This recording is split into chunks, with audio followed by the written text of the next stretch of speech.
Imagine waking up one day and you're gonna take a shower. So you go to your bathroom, you turn on the faucet, obviously it's hot because if you take cold showers, you're just weird, and nothing comes out.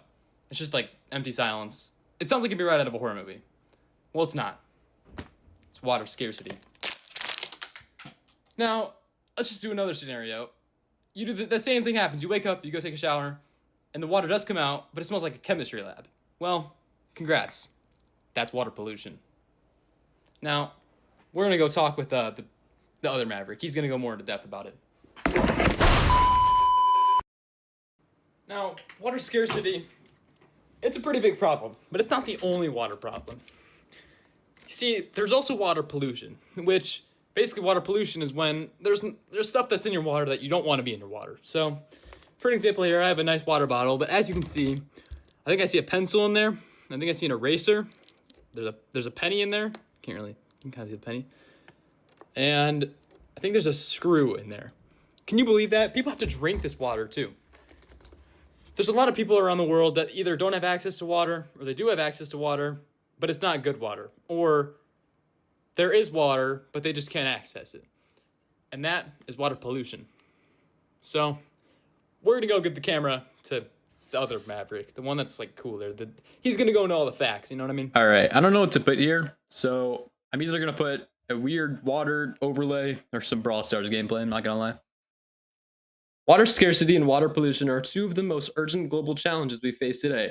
According to the Water Encyclopedia, over 1.1 billion people lack access to safe drinking water and nearly 3 billion lack basic sanitation. These shortages lead to more than 3 billion illnesses and around 5 million deaths annually, with children being the most affected. A child dies every 8 seconds from a water-related issue. I know, it's pretty devastating. The situation is even worse in developing regions, where growing populations put additional pressure on already scarce water supplies. Pollution, on top of scarcity, further limits clean water access. In our oceans, plastic waste has been a major problem since the 1940s. Plastic bags, fishing nets, and containers injure or kill marine animals through entanglement or ingestion.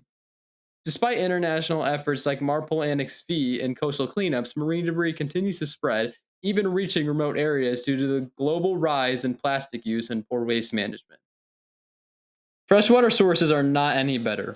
From 2021 to 2023, more than 140 million liters of raw sewage were illegally dumped into England's largest lake, Windermere, leading to toxic algal blooms and threats to public health. In the US, between 2019 and 2023, around 89 million gallons of landfill leachate were released into New York's Hudson and Mohawk rivers every single year.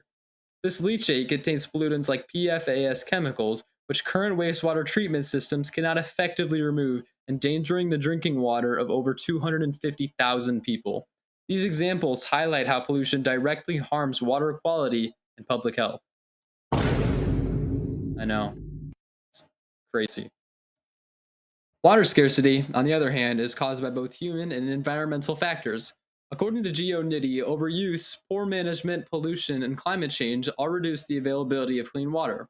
For instance, in Ethiopia, climate change, deforestation, and the global demand for water-intensive crops have left communities without enough water. This shows how global forces can worsen local crises. Climate-related events such as droughts and wildfires further intensify water shortages. A 2021 study found that droughts and wildlife fires in North America not only reduce water levels but also worsen water quality by concentrating pollutants and adding ash and debris. Water pollution can also result from conflict. In August of 2024, Ukraine's Sayam River was severely polluted after a sugar factory waste tank in Russia released toxins during a military conflict. The spill killed all aquatic life and is now considered by some to be an act of ecocide. Meanwhile, in the US, aging infrastructure and lack of regulation allows contaminants to seep into water systems, especially through private wells and outdated municipal systems. Despite these serious challenges, there are solutions. The UNESCO promotes integrated water management, education, and international cooperation to ensure fair and sustainable access to water. Efficient irrigation methods, upgrading infrastructure, and new technologies like wastewater recycling can improve water access and quality. Governments must strengthen regulations and invest in clean water infrastructure, while public education can help people conserve water and reduce pollution. In the end, protecting our water resources is essential, not just for survival, but for peace, health, and sustainable development. And now we end this amazing project with one question. What are you doing to conserve water?